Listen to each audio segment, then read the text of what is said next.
Now let's start with the numericals based on normality.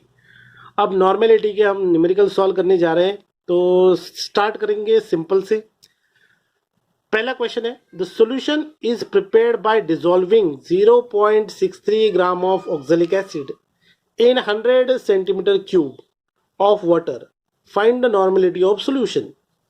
बहुत ही simple question है। Mass of oxalic acid आपको दे रखा है 0.63 gram, molecular weight of oxalic acid, उसके लिए आपको फॉर्मूला पता होना बहुत ज़रूरी है। और जो आपके पास ऑक्सैलिक एसिड होता है वो डाइहाइड्रेटेड होता है, उसमें 2 वाटर ऑफ क्रिस्टलाइजेशन के मॉलिक्यूल्स अवेलेबल होते हैं। ये चीज़ बच्चे भूल जाते हैं, तो आप याद रखते हैं ऑक्सैलिक एसिड मतलब ये वाला ऑक्सीड एसिड है, ये आपको पता है ऑर्गेनिक एसिड की वजह से। ये ऑर्गेनिक केमिस्ट्री में हम सीखते हैं oxalic acid is equal to C double bond O H O H and this dicarboxylic acid है ये। लेकिन बच्चे जब हम मोलैरिटी या नॉर्मेलिटी ढूंढ रहे हैं तो यहाँ पे भूलना नहीं है कि इसके फॉर्मूला में 2 वाटर ऑफ क्रिस्टलाइजेशन के मॉलिक्यूल्स होते हैं। तो मॉलिकुलर वेट निकालते वक्त इस चीज़ को हमेशा ध्यान रखना। तो ऑक्सैलिक एसिड के जो मॉलिकुलर वेट आता है वो आता है 126। तो यहाँ पे हमें पता है इसका बेसिसिटी कितना है। तो देखो यहाँ पे ये एक हाइड्रोजन है और ये एक हाइड्रोजन है, ये दोनों हाइड्रोजन क्या हो सकते हैं, रिप्लेस हो सकते हैं। सो इसके 2 हाइड्रोजन वो रिप्लेस कर सकता है, मतलब ऑक्सैलिक एसिड की बेसिसिटी कितनी है, 2। अब हमारे पास मॉलिक्यूलर वेट पता चल गया है, बेसिसिटी पता चल गई है, तो let's calculate the equivalent weight of oxalic acid. Molecular weight divided by basicity, तो मोलिकुलर वेट 126 था, डिवाइड बाय 2 किया, ये इक्विवेलेंट वेट पता चल गया 63 हो गया ये। अब आपके पास इक्विवेलेंट वेट पता है, वेट ऑफ सोल्यूट आपको दिया है, तो let's find out number of gram equivalent. तो नंबर ऑफ ग्राम इक्विवेलेंट क्या है, तो molecular mass of substance divided by equivalent wait. तो मास ऑफ सब्सटेंस दिया था 0.63 डिवाइडेड बाय 63, तो आपके ग्राम इक्विवेलेंट आ गए 0.01। वॉल्यूम ऑफ सॉल्यूशन 100 ml था, उसको कन्वर्ट कर लिया लीटर में, ये हो गया 0.1 लीटर। देखो बच्चों, पहला न्यूमेरिकल है इसलिए मैं बहुत स्टेप बाय स्टेप आपको एक्सप्लेन करते जा रहा हूँ। प्लीज़ आप जब बोर्ड एग्जाम में जब भी कभी क्वेश्चन सॉल्व कर रहे हैं तो स्टेप्स लिखना बहुत सही होता है, इससे गलतियां होने की चांसेस कम हो जाते हैं। लेकिन अगर सिंपल कैलकुलेशन है तो you can do it directly when you are solving MCQs. Now formula लगा लो यहाँ पे नॉर्मेलिटी का, gram equivalent divided by volume of solution in litre. तो सॉल्व करते हैं तो नॉर्मेलिटी इज इक्वल टू आ जाएगा 0.1 ग्राम इक्विवेलेंट पर लीटर, या फिर इसको कैपिटल एन से भी हम रिप्रेजेंट कर सकते हैं। ये बहुत ही सिंपल क्वेश्चन था।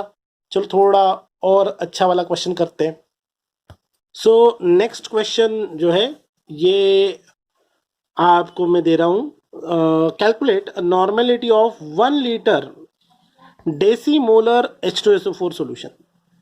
अब आपको बहुत एक लाइन का क्वेश्चन है लेकिन बहुत मजेदार क्वेश्चन है। क्या दिया है देखो, वॉल्यूम ऑफ सॉल्यूशन दिया है 1 लीटर, अब मोलैरिटी आपको दिया है डेसीमोलर। अब कितने बच्चों को समझ में आता है डेसी मतलब क्या है? डेसी मतलब होता है 1/10, है ना, डेसी सेंटीमीटर, डेसी का मतलब होता है 1/10। तो 1/10 मोलर मतलब 1/10 मोलर, इसका मतलब होता है 0.1 मोलर सॉल्यूशन है आपका H2SO4 का। अब आपको यहाँ पे मोलैरिटी पता है तो you can directly use the relation between molarity and normality to calculate normality, क्योंकि आपको यहाँ पे मॉलिकुलर वेट ऑफ H2SO4 पता है। तो मॉलिकुलर वेट ऑफ H2SO4 है 98, और बेसिसिटी जो होती है H2SO4 की वो 2 है, क्योंकि ये 2 हाइड्रोजन दे सकता है। तो इक्विवेलेंट वेट निकाल लो बस। आप क्या करोगे इक्विवेलेंट वेट के लिए, मॉलिकुलर वेट अपॉन बेसिसिटी 98/2 49। आप इतने क्वेश्चन करोगे ना कि एंड तक आपको ये लर्न हो जाएगा। Equivalent weight of H2SO4 is 49, molecular weight is 98। Her bar calculate करने की भी जरूरत नहीं है। लेकिन आप भी कैसे आप नए नए हैं तो आपके लिए मैं हर एक चीज़ को एक्सप्लेन करते जा रहा हूँ। जैसे जैसे आगे जाओगे तो ये चीज़ें आपको याद हो जाएगी, मेरे को बताने की भी ज़रूरत भी नहीं पड़ेगी। सो बस आपको इक्विवेलेंट वेट पता चल गया, मॉलिकुलर वेट पता चल गया, relation between normality and molarity को यूज कर लो। Normality is equal to molarity into molecular weight upon equivalent weight. Molarity आपको पता है 0.1 है, मॉलिकुलर वेट 98 है, अपॉन 49 है, तो ये आ गया 2। इससे हम एक शॉर्टकट की भी बता देते हैं, normality is equal to molarity into valency या फिर मल्टीप्लाइंग फैक्टर या फिर बेसिसिटी भी हो सकता है। किसी एसिड के लिए बेसिसिटी होगा, किसी बेस के लिए एसिडिटी होगा, है ना। तो normality is equal to, trick क्या है मैंने बताया, normality into molarity into n factor. क्या लिख रहे हैं हम लोग, normality is equal to molarity into n factor. ये ट्रिक है आपके लिए। तो ये एन फैक्टर क्या क्या हो सकता है, एन फैक्टर हो सकता है आपका एसिड के लिए हो सकता है बेसिसिटी, बेस के लिए हो सकता है एसिडिटी, है ना, या फिर वैलेंसी, या फिर टोटल चार्ज। तो ये आप जब एमसीक्यू सॉल्व कर रहे हो, आपको अब कम समय में क्वेश्चन सॉल्व करना है, तो you can directly use this. तो ये इसका मतलब ही क्या होता है, देखो रेशो करोगे इसका तो ये बेसिसिटी आएगा, बेस के लिए एसिडिटी आएगा, वैलेंसी आएगा। तो ये ऐसा ट्रिक हम यहाँ पे क्रिएट कर लेते हैं। तो ये आपको बस इतना याद रखना है। तो ये आ गई नॉर्मलिटी आपकी 0.2 नॉर्मल। तो ऐसे टाइप के क्वेश्चन जनरली आपको मल्टीपल चॉइस क्वेश्चंस में मिल जाते हैं, और अगर आपको ये ट्रिक पता है तो आप आसानी से उसको सॉल्व भी कर पाएंगे। बिफोर स्टार्टिंग नेक्स्ट टाइप, मैं आपको सेल्फ स्टडी के लिए क्वेश्चन दे रहा हूँ। आप इस क्वेश्चन को ठीक से पढ़ो, इसको वीडियो को पॉज करके इस क्वेश्चन को लिख लो और सॉल्व करने की ट्राई करो। देखते हैं कि आपको आता है कि नहीं। अगर आपको ये सॉल्व करते आ रहा है तो प्लीज़ कमेंट बॉक्स में आप इसका आंसर मुझे बताओ। वैसे मैंने यहाँ पे आंसर दे दिया है आपको, रेड पेन से लिखा हुआ है ये answer. If you are able to solve this questions means आपको ये कंसेप्ट समझ में आ रहा है। So this is the first self study question. Now this is the second self study question on the same concept जो हमने अभी सीखे हैं। यहाँ पे मैंने आंसर आपको शेयर नहीं किया है, तो you can solve and message me the answer. Please आपका आंसर जो है वो कमेंट बॉक्स में आप टाइप करके भेजिए। अगर आपको सॉल्व करते आ रहा है तो प्लीज़ लाइक करिए। अगर आपको कोई दिक्कत आ रही है या सिमिलर टाइप के कोई क्वेश्चन है आपके पास, तो आप मुझे कमेंट बॉक्स में लिख के वो पूछ सकते हैं। मैं ट्राई करूँगा आपके हर कमेंट का जवाब देने की। So these are the two self study questions. I hope आप लोग इनको करेक्टली सॉल्व कर पाएंगे। दिखा देता हूँ। सो इसको भी आप सॉल्व करिए। देखो अब ये नया टाइप का सवाल है, इसमें आपको मज़ा आ जाएगा। देखो क्वेश्चन को ठीक से पढ़ लेते पहले। Calculate mass of H2SO4 present in 250 centimetre cube of semi normal solution.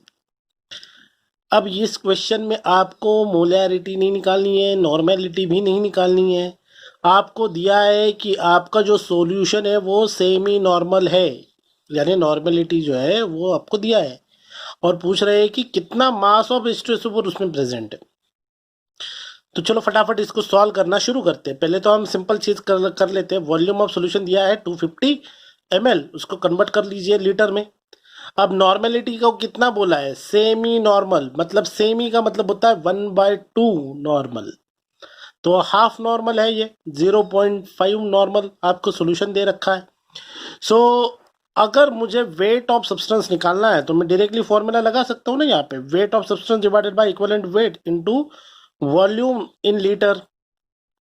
Normality दिया है तो weight of substance is equal to हो जाएगा normality multiply by equivalent weight multiply by volume in litre. तो इतना सिंपल है, बस थोड़ा सा इसको टेढ़ा करके पूछा था। तो फटाफट वॉल्यूम आप फॉर्मूला में वैल्यू डाल दो, और वैल्यू डालने के बाद फिर आपको मिल जाएगा आपका answer. The weight of H2SO4 is 6.125 grams. अभी बच्चों आप कमेंट बॉक्स में आप अपने जो सवाल है उसको भी आप भेज सकते हो। अभी मैं फिलहाल आपको असाइनमेंट दे रहा हूँ, असाइनमेंट क्वेश्चंस है, आप इनको ज़रूर ट्राई कीजिए। अभी हमने जो कंसेप्ट सीखा है बस उसी के ऊपर बेस्ड ये असाइनमेंट है। सिंपल सिंपल क्वेश्चन दिए हुए हैं आपको, अगर ये सॉल्व करते आ रहे हैं तो प्लीज़ आप मुझे कमेंट बॉक्स में उसके आंसर में भेजिए। आई विल चेक, आपको रिप्लाई करेंगे। अगर नहीं आ रहा है तो भी आपको जो दिक्कत आ रही है आप बता सकते हैं मुझे, हम उनको सॉल्व करने की कोशिश करेंगे। तो मैंने यहाँ पे 4 क्वेश्चन दिए हुए हैं आपको असाइनमेंट में। अभी आपको काम करना पड़ेगा, आप जब तक खुद सॉल्व नहीं करोगे तब तक आपको नहीं आएगा। मैंने सिर्फ वीडियो देख लिया सर का और मुझे आ गया, ऐसा नहीं होगा। आपको खुद को काम करना पड़ेगा, खुद सॉल्व करके देखो।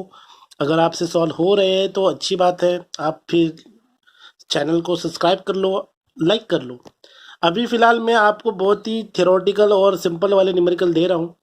जब हम कंसंट्रेशन की सारी टर्म्स को पढ़ लेंगे, कंसेप्ट पूरी पढ़ लेंगे, तो उसके बाद हम उसके ऊपर कॉम्पिटिटिव सेक्शन में जो क्वेश्चंस आते हैं, नॉर्मेलिटी के ऊपर, मोलैरिटी के ऊपर या मोलैलिटी के ऊपर, लॉ ऑफ इक्विवेलेंस के ऊपर, उनका मैं अलग से वीडियो बनाने वाला हूँ। वो वीडियो के लिए आप चैनल को सब्सक्राइब कीजिए और आपके सवाल, आपके कमेंट्स, आपके सजेशंस प्लीज़ कमेंट बॉक्स में लिखिए। Thank you.